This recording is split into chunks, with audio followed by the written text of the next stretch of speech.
Let's ask the question to ourselves that why UPSC conducts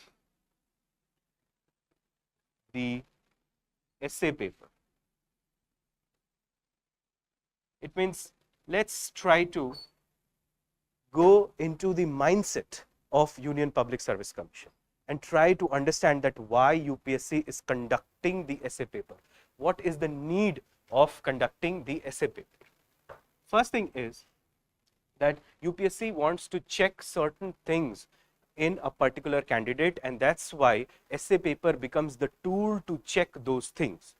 The other best tool during the main written examination is the ethics case study, but the length of the case study is also not as much as that of essay, and because in essay writing the writer or the student in this case commits himself or herself to the topic, therefore it becomes a better tool to evaluate.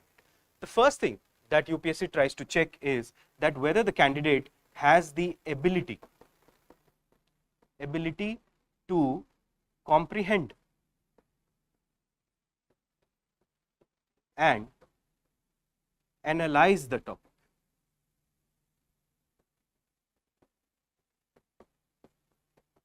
Now let's try to break down this statement.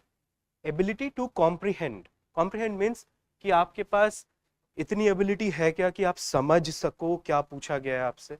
So do you have the ability to understand what is being asked? That's the first thing that UPSC is checking. Comprehend means the ability to understand, whether you can understand the particular topic that has been given.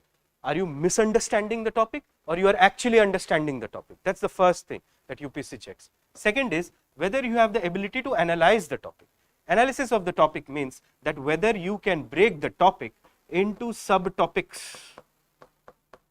Do you have this ability to break the topic into subtopics and then try to critically examine every subtopic, then join all that understanding and create the grand whole one more time? Do you get it? It's something like this. Think of a cricket commentator who is analyzing a particular game. So the cricket commentator would analyze the performance of the bowlers, the performance of the fielders, the performance of the batsmen, the performance of the officials also. Do you understand that? And then summarize how the game was and give a final opinion about whether the game was a good game or an average game or a poor game. So this is the first thing that UPSC is trying to check in the aspirants, that whether you have the ability to understand the topic and can you break the topic into various subtopics and explain every aspect of that topic, join all those understandings and again create the grand picture. That's the first thing UPSC is trying to check. The second thing is UPSC is trying to check that whether you have the ability to generate ideas and present them in a structured manner. Now what does this mean? Here again there are two things, ability to generate ideas and the second thing is present them in a structured manner. Ability to generate ideas. What are ideas? Ideas are nothing but they are thoughts. Thoughts by which you either explain something or you support something or you provide evidence for something or you try to highlight something.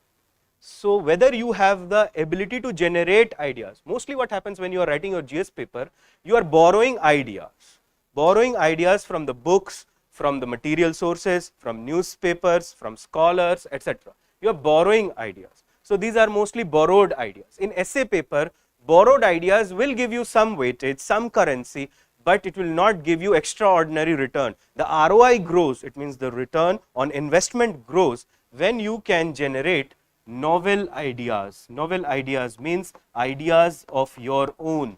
तो आपके पास ये ability है क्या कि you can generate ideas, thoughts of your own? That's what UPSC checks next. And once you have generated them, can you present them in a structured manner? Structured manner means that can you provide them in an organized fashion.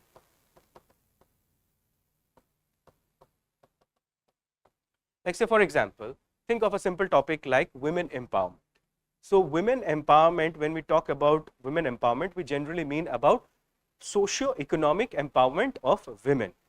But then how can socio-economic empowerment of women is possible without giving them political participation? So political empowerment becomes a prerequisite for socio-economic empowerment. So in that fashion, that whether one idea leads to another idea, there is a flow of ideas, how many of those ideas are your own novel ideas, and how many of those ideas you have borrowed from other sources.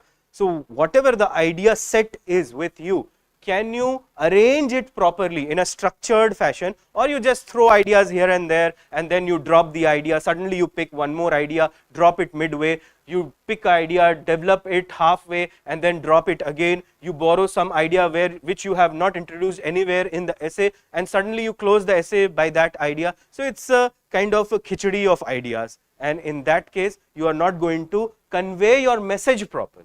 So the second thing that UPSC checks is that whether you have the ability to generate ideas, and then can you, after generating ideas, organize all the ideas and present them in a structured way. These ideas are actually necessary for analysis of the topic or examination of the topic. This is the second thing that UPSC is checking. The third thing is that once you have generated the ideas, like say for example, suppose somebody wants to do entrepreneurship, once he has got the idea, he needs an execution machinery to execute that. So that's why whether you have the ability to generate or create arguments and defend them, क्या ये ability है आप? This is what UPSC checks next. Ability to generate or create arguments. Arguments are nothing but they are statements. Arguments are the statements that you raise in favor or in against a particular idea. Got it? So an idea can also be an idea which you entertain only to a certain extent to prove the reader that the idea does not have any merit, hence I am dropping it. And therefore when you are dropping the idea, then you have to raise proper arguments in favor of dropping of the idea. And that's why you see arguments or the ability to raise arguments. It is like your answer writing skill, ki how well you can use your vocab or the knowledge that you have gained from the other GS papers and otherwise also, how you can use them and you can put the ideas into words. Not only you have to generate or create the arguments or the statements that you will be writing in the essay, but you also have to defend them. Defend them means that you have to take a stand for them, that I am making this statement because of this reason, because of this philosophy, because of this evidence. So then only UPSC will consider that you have actually defended the statement. It is not necessary that you have to defend every idea, but you have to defend every statement that you are making. By a statement you can also negate an idea.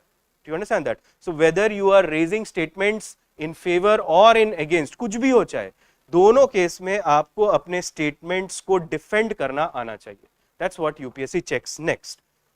Then UPSC checks that whether you have scientific temper and critical mindset. Whether you have these two qualities or not. What is scientific temper? Scientific temper simply means the ability to use your logic or rationality while you are generating ideas or you are generating arguments in favor or against those ideas. It means whatever you are writing, whether it has reason or the component of reason embedded in it or not, imbibed in it or not. ऐसा तो नहीं है that you just raise emotional arguments and your arguments do not have any logical merit. That's what UPSC checks next. And whether you have a critical mindset or not. Having a critical mindset means that whether you can see both sides of the coin or not. ऐसा तो नहीं है कि आप सिक्के का एक ही पहलू देखते हो और उसके बेसिस पे आप अपना पूरा जजमेंट पास कर देते हो. Whether you can see both sides of the coin or not. That's the next thing that UPSC checks. It means whether you can see the pros and whether you can see the cons. If you can see both the pros and the cons, then you will have a critical mindset. That is the next thing that you have to keep in mind. Then UPSC checks that how much command you have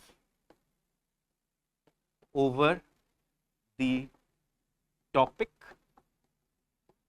that you have selected.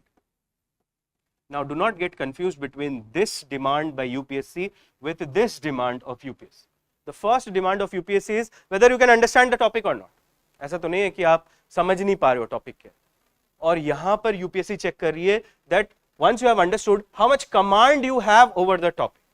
Like say for example, you are writing an essay on the minerals available in the solar system and you have no command over the topic, आपको कुछ भी नहीं पता, and then you are writing about bauxite is found in Australia, oil is found in Saudi Arabia, gas is found in Russia, whereas the topic is what minerals are found on the moon. Do you get that? Or what minerals are found on Saturn in the solar system. So the point here to be noted is that UPSC next checks that how much command you have over the topic. It means how much knowledge or what is your knowledge base with respect to the topic. Now, having command over the topic is not enough. Then you need to communicate that you have command over the topic or you have studied the topic at depth. So the next thing that UPSC checks is that whether you have communication skills. Now, the best way to check communication skills is the personality test, but the second best way to check the communication skills is the essay paper. Do you understand that? Because the prelims are objective. In GS, you know, in 150 or 250 words you have to write your answer. So you bring an idea, you just write 1 or 2 lines on that idea. That could be just drawn from the books or from your notes or material. You drop the idea, you pick another idea, you create an amalgamation of idea and aggregation of content, and you present it before the evaluator, and evaluator only has to see that whether you have covered everything related to the topic or not. In essay, that's not the case. In essay, you have to pick an idea, you have to build that idea, you have to justify that idea, you have to then provide evidences in favor of that idea or against that idea, and then you have to qualitatively and quantitatively evaluate that idea. Then you have to either integrate that idea with the entire scheme of thing that you are presenting, or you drop the idea, whatever the case may be. But in GS, it is all about range. In essay, it is all about depth. Quite similar to how optional answer writing is, but essay is more deeper than even optional answer writing. So keep this in mind. Communication skills simply means that through your writing, whether you are able to persuade or not. Can you persuade or not? Persuasion means that can you convince someone to something, or can you encourage someone to pick a particular opinion, the opinion obviously that you are presenting in the essay. And are you entertaining enough while you are writing your essay? Entertainment here doesn't mean that you use shabby language or foul words to entertain. Entertainment here means, do you provide intellectual entertainment or not? Can you engage with the reader / the evaluator at a higher facultative plane? कि ऐसा तो नहीं है कि सतही बातें करके आप निकल जाते हो सरफेस टॉक करके, और you go deeper into a particular topic, you raise a particular topic in such a way that the evaluator gets attracted to the way you are integrating your words, the way you are presenting your ideas. A thread of ideas is being presented before him or her, and then he can appreciate it properly.